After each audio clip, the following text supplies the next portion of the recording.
Desde los tiempos inmemoriales, desde que la mismísima creación del ser humano se dio cuando Dios formó el Edén, nos brindó la vida a través de Adán y de Eva, han existido fuerzas oscuras que se han aprovechado de los métodos camaleónicos para llevar a cabo sus más oscuros objetivos.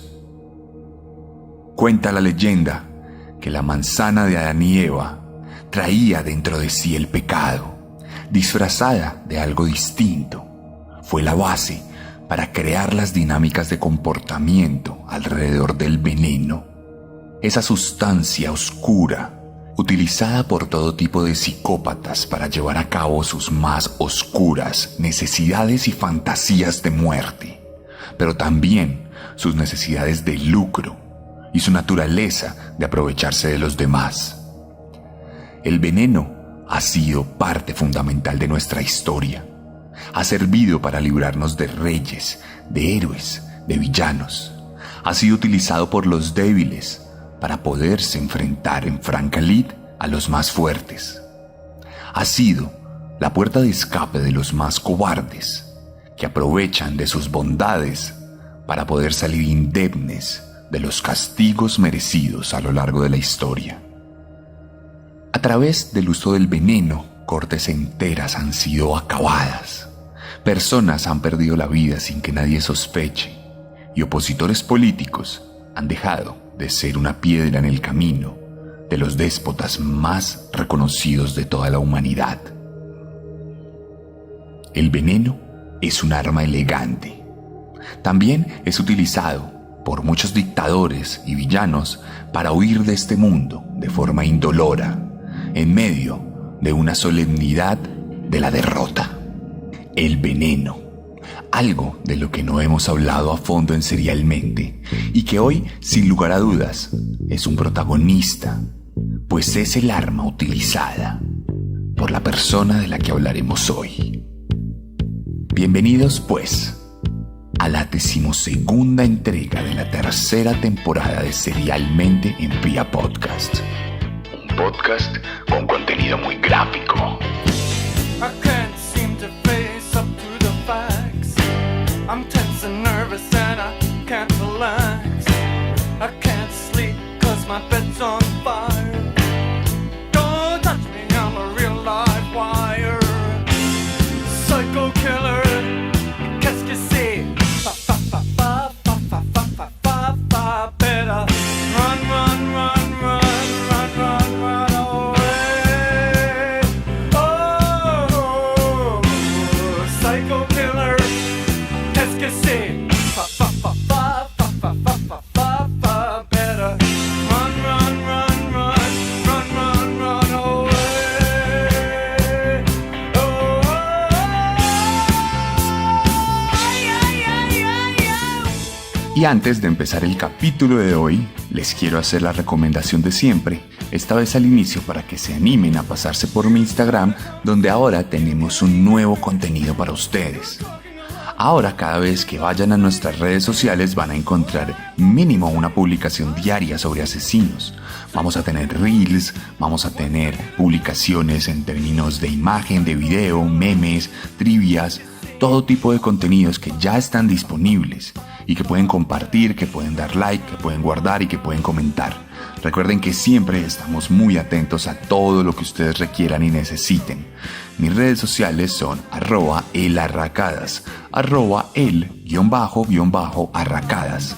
Allí recuerden que estamos publicando diariamente un reel donde recomendamos canciones sobre asesinos, películas sobre asesinos, libros sobre asesinos y también contamos curiosidades, noticias de última hora que también nos pueden compartir y todo tipo de contenidos que cada vez se van a dinamizar para que se puedan entretener y también para que si les interesa puedan leer mis libros. Recuerden escribirme al DM donde estoy muy atento a venderle los libros si los requieren firmados en Colombia, en México y alrededor de todo el mundo.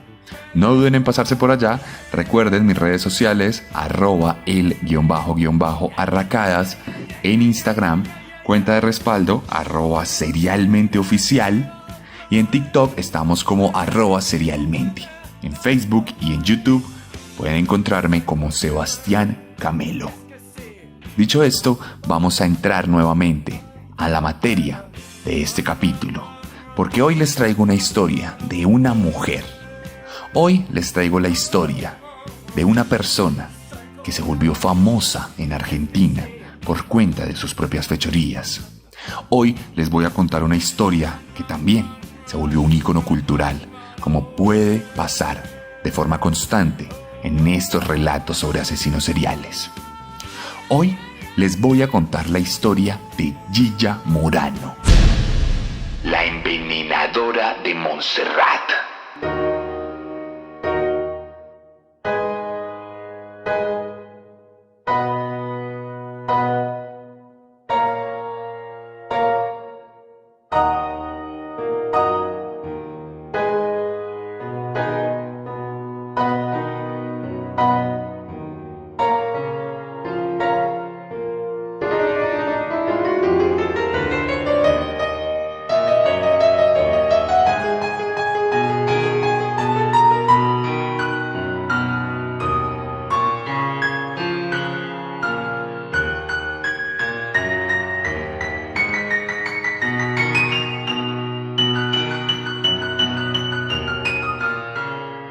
María Bernardina de las Mercedes Boya de Aponte Morano nació en Corrientes, Argentina, el 20 de mayo de 1930.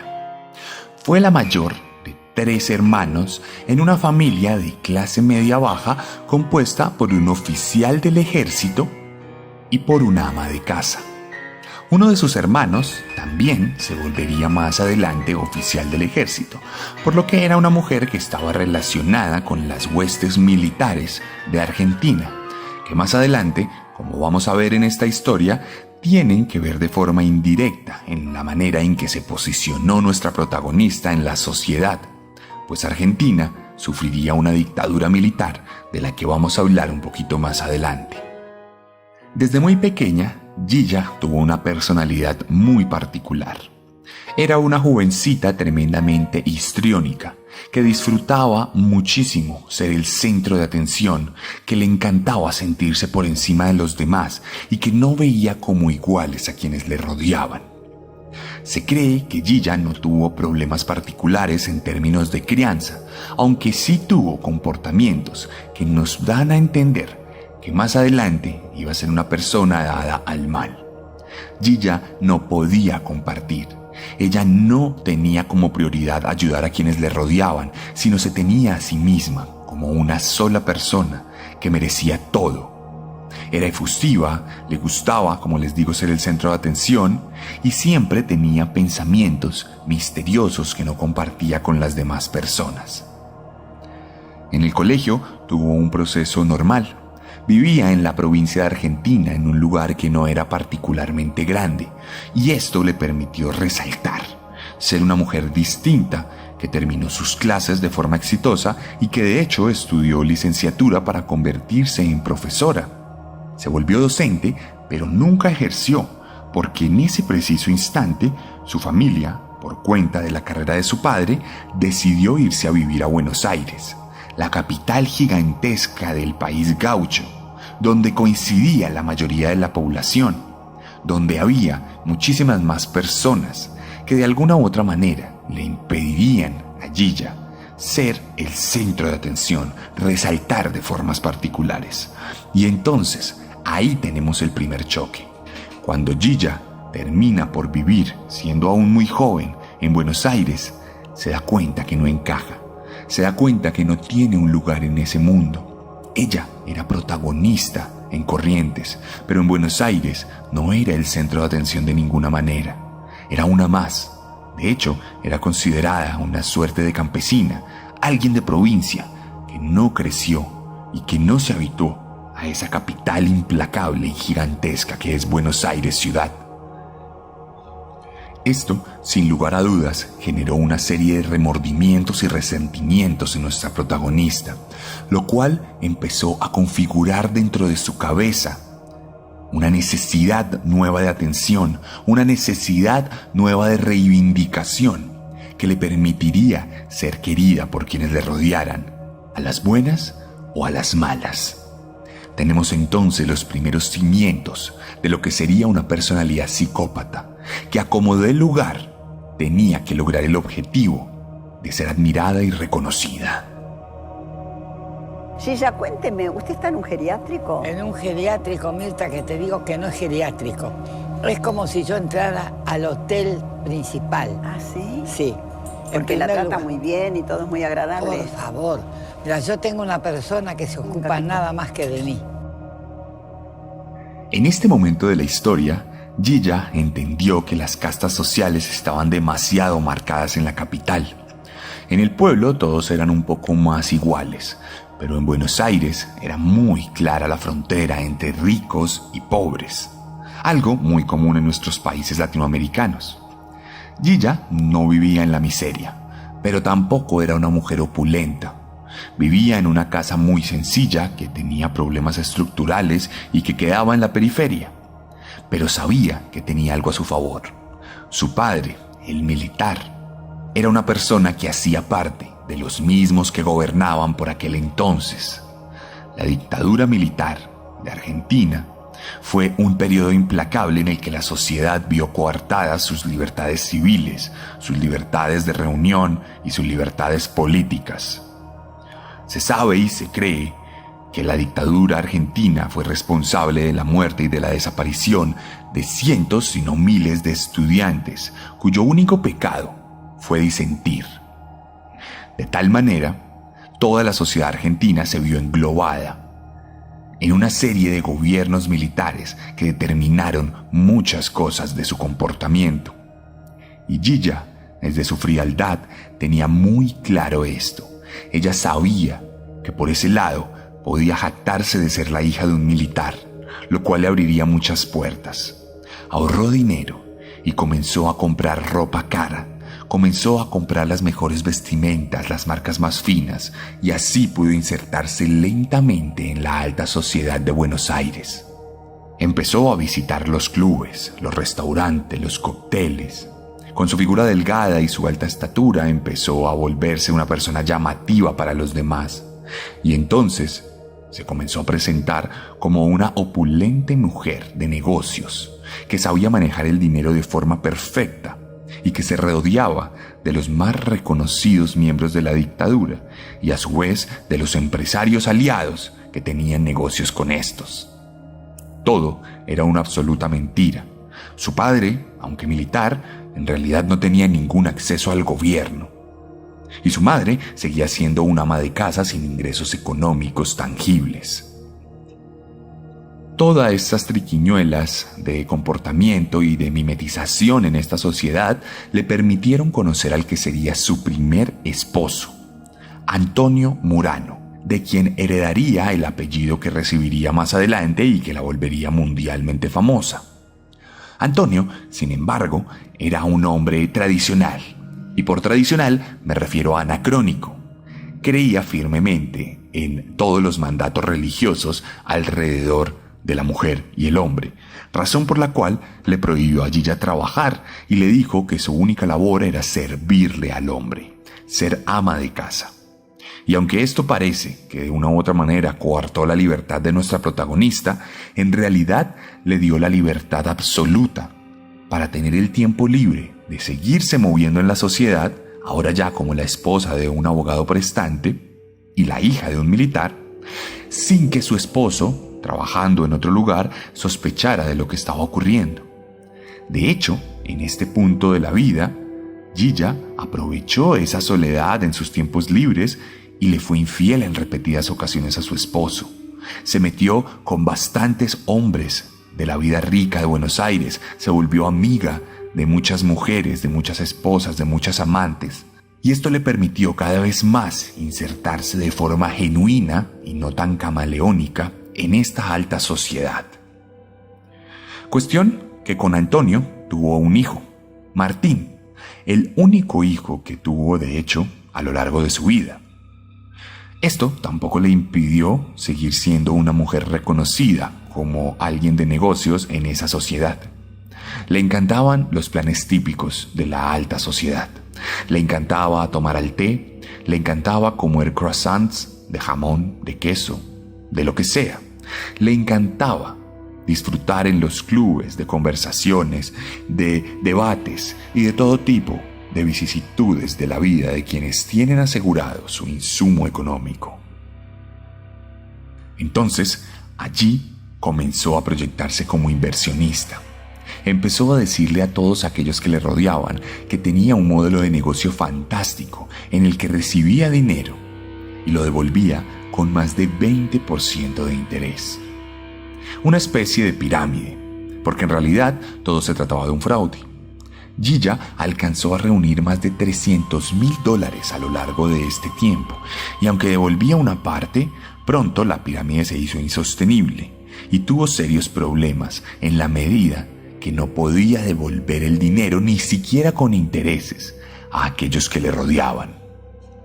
Entonces, aquí empezaron los problemas, porque lo que originalmente era una mujer tremendamente prestante se convirtió en una deudora, que se las arregló para dilatar los pagos, que se las arregló para mantener su reputación de cierta manera, pero que sin lugar a dudas comenzó a despertar las sospechas de sus supuestas amigas, colegas y deudoras.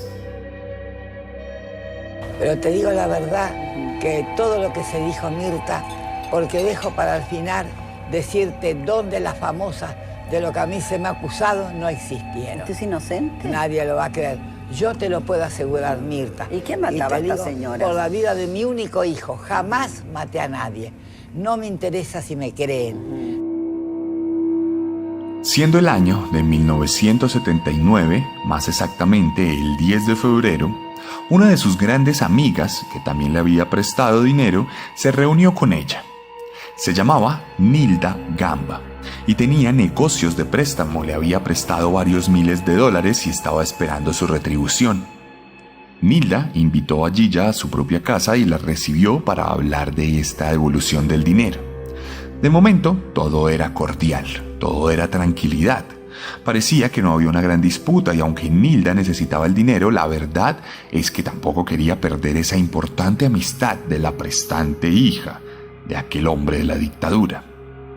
Nilda sirvió el té, sirvió un croissant y pocos minutos después comenzó a sentir unas náuseas tremendas. Las paredes de su estómago retumbaban, le dolía el vientre y empezó a toser y a sentirse mareada. Le pidió excusas a Gilla y le dijo que tenía que ir al médico. Gilla muy amablemente la acompañó.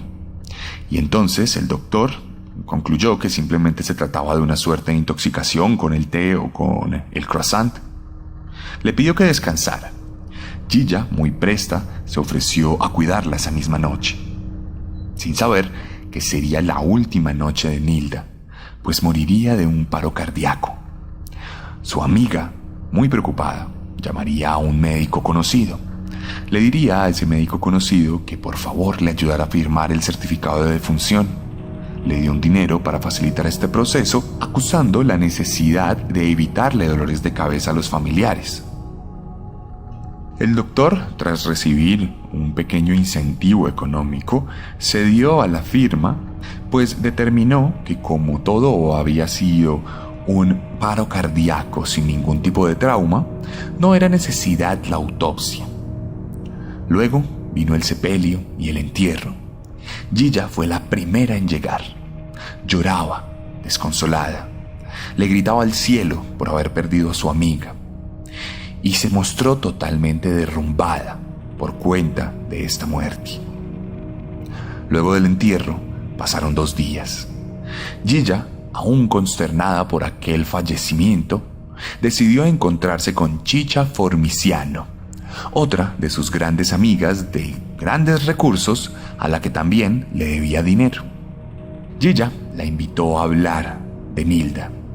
Le dijo que la extrañaba mucho, que todo era muy triste y también le dijo que todo había pasado mágicamente y que ellas solo estaban tomando el té.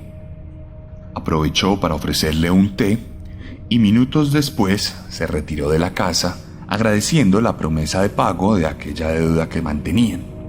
Esa noche habían quedado en encontrarse en un restaurante, pero Chicha jamás llegó.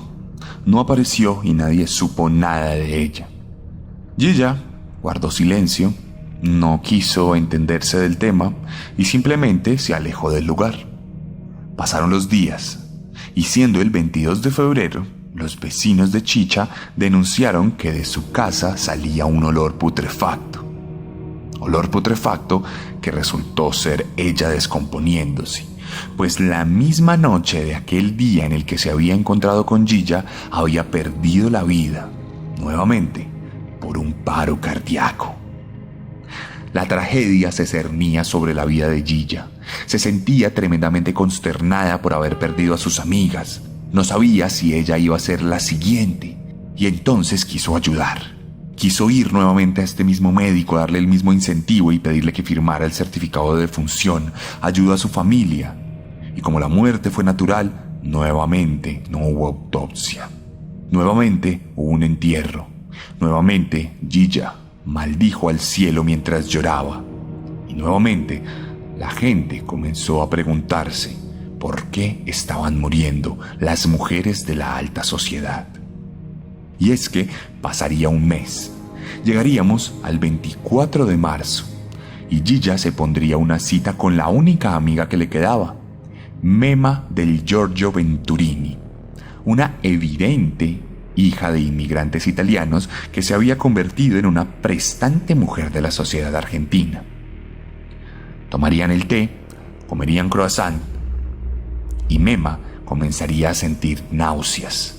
Unas náuseas tremendas en su propia casa que terminarían con un paro cardíaco sin trauma. Lo que pasa es que en ese paro cardíaco, esta mujer perdería el equilibrio y caería por las escaleras. Gilla acudió rápidamente en su ayuda, pero esta vez no pudo certificar la muerte a través del médico, pues como se había caído de las escaleras, había un trauma de por medio, razón por la cual el cadáver fue resguardado en la morgue, a la espera de nuevas instrucciones de familiares directos. La hija de Mema, muy fría y calculadora, no confió en esta muerte. Sabía que había 2 muertes más alrededor de la vida de Gilla, y se le hizo extraño que cuando estaba ordenando las cosas de su madre fallecida, no encontró los pagarés firmados por Gilla donde se acreditaba la deuda. Esto fue suficiente para que sospechara, y entonces fue a la morgue y le pidió a los médicos que por favor ordenaran una autopsia, pues a pesar de que se hablaba de un paro cardíaco, la verdad es que probablemente había algo más. Y sí que lo había, pues resulta que después de la autopsia, los médicos encontraron cianuro en las paredes estomacales, quemando todo lo que había ahí adentro, la flora intestinal, generando esta falta de oxígeno y cortando el ciclo de la vida al interior del cuerpo de su propia madre. Se había confirmado entonces que por lo menos la última de las víctimas de Gilla había sido asesinada. Mi marido nunca se enteró de nada. Así que hicieron uno de los errores más grandes fue ponerlo a él cuando jamás se enteró de nada. Desgraciadamente. Era el señor Murano, ¿no? El O lleva a ser el Murano. apellido de tu marido. Sí.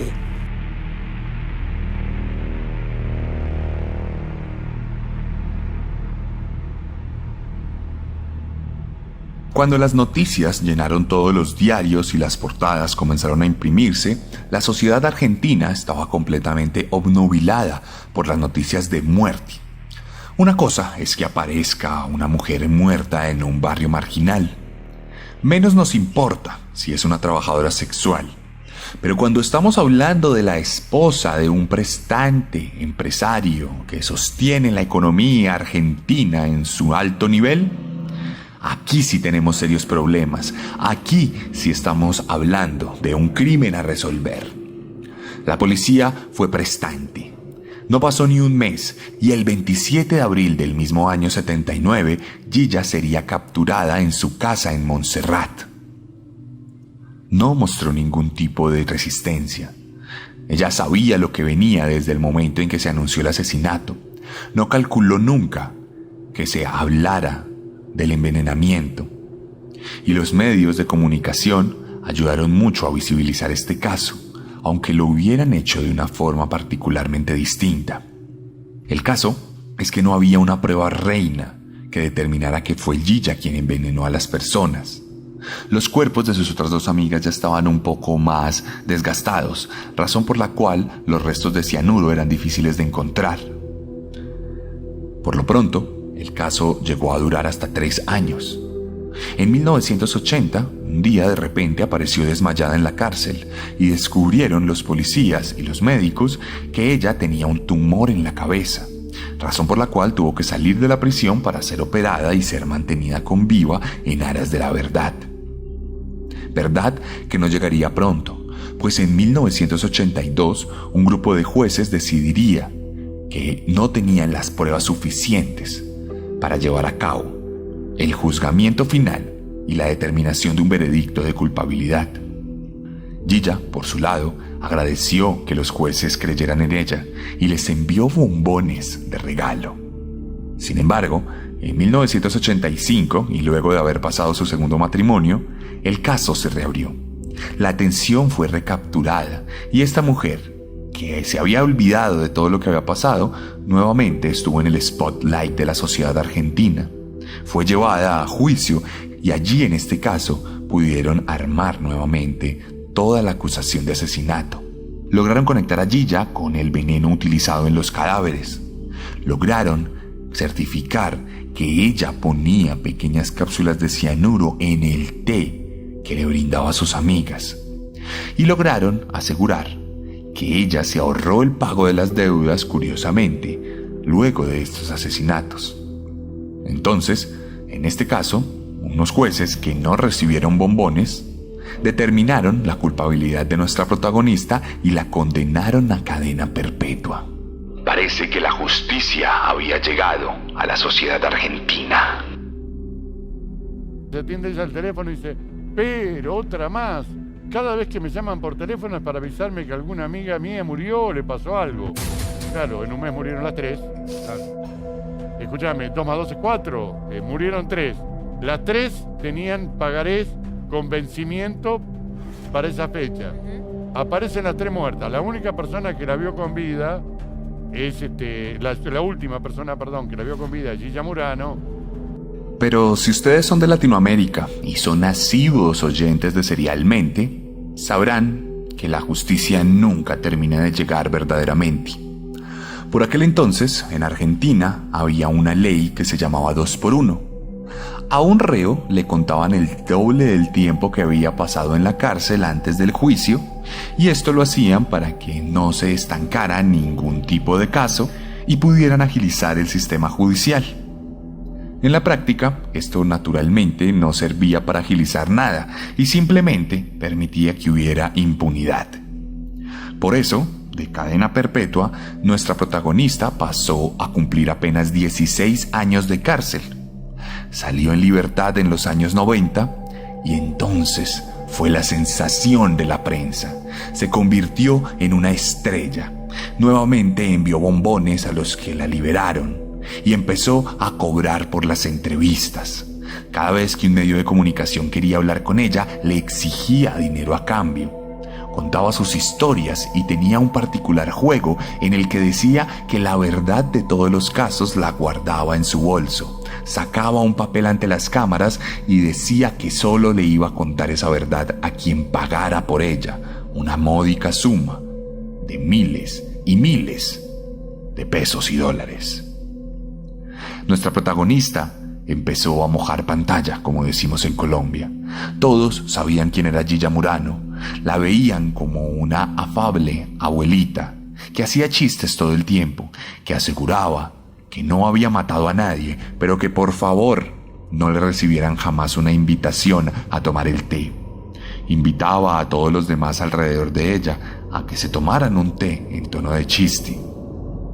Y entonces llegó en la cúspide de su fama a participar en uno de los programas más populares de toda la historia del país gaucho, el show de Mirta Legrand, una mujer muy famosa en aquel país por ser la dueña de varios programas que tenían una popularidad inconmensurable entre buena parte de la población.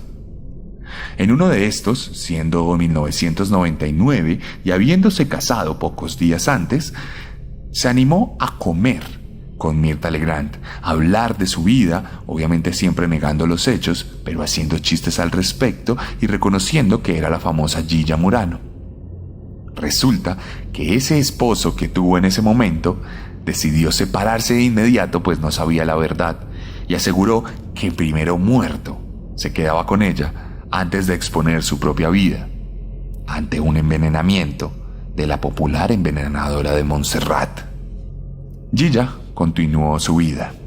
En 1999 se separó, pero en 2000 se casó con su cuarto y último esposo, un hombre de avanzada edad que era ciego, un hombre que no tenía ni idea con quién se estaba metiendo, que firmaba papeles sin verlos, que hacía cualquier tipo de cosa que ella le pedía y que de hecho sería robado por esta mujer, que encontraría una caleta de $30,000, los cuales cambiaría por recortes de papel periódico para que el hombre creyera que seguía teniendo el dinero. Los hijos de este señor, nacidos mucho antes de que Gilla apareciera, desconfiaban tremendamente de ella. Aseguraban que una vez fueron a comer donde su viejo y la esposa, y ella les dio unos fideos, y que luego de esto ellos sintieron náuseas y tremendo dolor de estómago y tuvieron que ir al médico a desintoxicarse. Aseguraban que Gilla hacía esto para ser la única heredera de los bienes que aquel hombre tenía y que había logrado construir a lo largo de su casa. El hombre finalmente moriría, y Gilla saldría también por su lado, indemne, alejada de esos hijos y alejada de esa vida que no pudo obtener. La fama lentamente iba decreciendo. Gilla ya no era tan conocida en los medios de comunicación y para 2010 incluso se quejó públicamente porque se enteró que había unos tours en Argentina que tenían un enfoque de maldad y de oscuridad. Tours que llevaban a los turistas a conocer la casa del petizo orejudo, de quien también tenemos aquí un programa en Serialmente, o también el lugar donde ella había preparado ese veneno. Ella aseguraba que esos tours debían pagarle. El dinero era lo único que le importaba. Fue la razón por la que mató. Era lo único que tenía un valor real para ella, mucho más allá de la vida de su propio hijo, al que más adelante le entrevistarían para contar su tremenda y horrible versión sobre esta mujer. Una mujer sin corazón que siempre le recalcó al hijo que era producto de una infidelidad, que le aseguró en privado que sí había matado a esas mujeres y que de hecho había matado a muchas más, y que nunca se iba a arrepentir de nada, pues siempre se consideró una mujer de alta sociedad que, aun siendo una anciana decrépita, ya retirada, siempre se le veía en todos los restaurantes por debajeando a los meseros y a cualquier tipo de persona que no encajara con su estatus social. Sin embargo, aunque la justicia no llega del todo, la vida no se queda con nada. Todo es implacable. Y así como decayó la fama, también decayó la vida de nuestra protagonista, que poco a poco fue envejeciendo, que se quedó sola en un geriátrico donde le hacía la vida imposible a sus compañeras, pero que nunca tuvo el amor de nadie en sus últimos días, hasta que pronto su memoria se apagó. Se le olvidó que había asesinado a 3 personas. Se olvidó de que ella misma era Gilla Murano y se volvió un ente sin historia. Un ente que perdería la vida en medio de un paro cardíaco, tal como sus víctimas, en un geriátrico el 26 de abril de 2014, a los 83 años. Nunca nadie supo qué había en el papel. Lo que se supo fue que la enterraron con su nombre original para que nadie la reconociera y no hubiera visitas en su tumba. Y curiosamente, hoy en día sus restos reposan en el mismo lugar donde reposan los restos de las 3 personas que asesinó a cambio de dinero. ¿Cómo pueden seguir diciendo, porque yo gracias a Dios desconozco una píldora para dormir, de que yo he envenenado? ¿Alguien me ha visto a mí que yo la envenené a mi prima? Cuando yo llegué ya estaba en la escalera. Es lo único. Y hasta el día de mi muerte, como lo dije siempre, voy a decir, no he matado. He prestado dinero con muchísimo interés. Lo digo sin ninguna vergüenza. Porque me estoy préstame, usurera. La vida de Gilla Murano es la típica vida del psicópata que logra un poco de fama. De todas estas experiencias se hicieron capítulos en series como Mujeres Asesinas. Se hicieron otro tipo de capítulos en otras películas y lugares, los cuales les voy a recomendar en las historias destacadas de mi Instagram. Y también se llegó a hacer incluso un musical. Nuestra protagonista fue una persona que logró su objetivo de ser el centro de atención. Quizás por las razones equivocadas, pero en la cabeza demencial de una psicópata, las razones son lo de menos. Pues el fin último es lo que se quiere, bien sea el asesinato, bien sea cumplir una fantasía, o bien sea volverse famosos. Gilla Murano murió hace más de 6 años, pero aún sigue vigente en la memoria de los anales de la oscuridad de la historia argentina.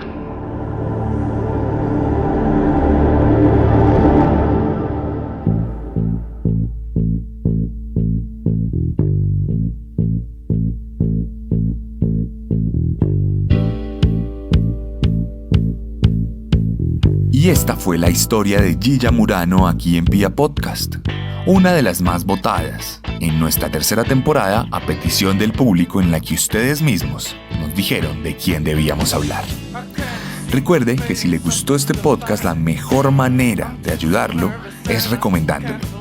Si lo escuchó en YouTube, por favor, denle like y por favor, comente algo en esa plataforma. Pero si estuvo en Spotify, no olvide puntuar este podcast en la página principal de Spotify de nuestro podcast.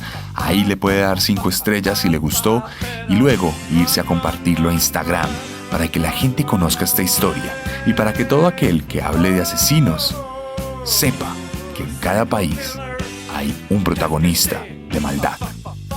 Recuerde nuestras redes sociales, @delarracadas con _al_piso. Recuerde Serialmente Oficial y Serialmente en el resto de redes. No duden en escribirme si quiere cualquiera de mis libros. Nos escuchamos la próxima semana con un nuevo monstruo. Porque recuerden que siempre podemos ser peores.